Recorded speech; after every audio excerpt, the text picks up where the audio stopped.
এই প্রবাদ বাক্য কেন বলতো? সকাল বেলার ধনীরে তুই ফকির সন্ধ্যা বেলা, নদীর এপার ভাঙ্গে ওপার গড়ে, এই তো নদীর খেলা। এই প্রবাদ বাক্য কোনোদিন হতো না। তাইলে ধনীকে ধন দিছেন বিদায় যে চাবি দিয়া দিছেন এমন না, সম্পত্তি আলাকে সম্পত্তি দিছেন বিদায় যে চাবি দিয়া দিছেন এমন না। এটা ধারণা করলে ভুল হবে। আধিপত্য আলাকে আধিপত্য দিছেন বিদায় যে চাবি দিয়া দিছেন হাতে, এরকম না। চাবি কিন্তু ওনার কাছে, সব চাবি ওনার কাছে। কার কাছে? মানেন তো? মনের থিকা না ঠোঁটের থিকা? সব চাবি কার কাছে? সব চাবি ওনার কাছে। এক চাবিও কাউকে দেন নাই, চাবি ওনার কাছে রেখা দিছেন। যেমন খুশি তেমন ঘুরান, যেমন খুশি তেমন ঘুরাইতে থাকেন। নাইলে কবি বলার সুযোগ কোত্থেকে পাইত?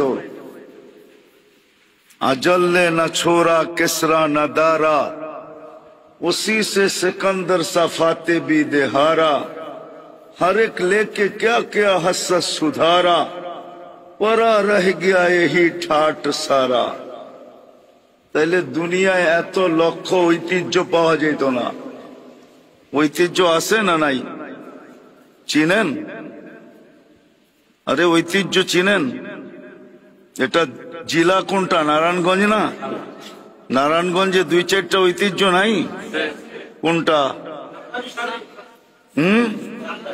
সোনারগাঁও সবচেয়ে বড় ঐতিহ্য, ঠিক না? কি আছে নাকি? শাখা শাখা আছে, ঐতিহ্য আছে। কি আছে? এরকম হাজারো লক্ষ ঐতিহ্য দুনিয়াতে পড়ে আছে। এই জন্যই কবির বলার সুযোগ হয়েছে যে ঐতিহ্য আছে, মালিক নাই। চাবি যদি মালিকের কাছে থাকতো তাহলে কোনোদিন সে যাইতে চাইতো না।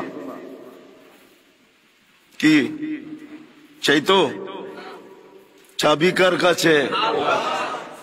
উপরে চাবি। বিদায় যেটা বুঝাইতে চাইতেছি আমি,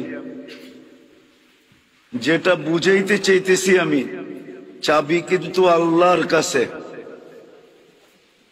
যদি মনোযোগ দিয়ে না শুনলাম আর কথাগুলা দিলে যদি না গাঁথলো, তাহলে জীবনের চাবি আমাদের কাছে না, জীবন কিন্তু কেটে যাবে।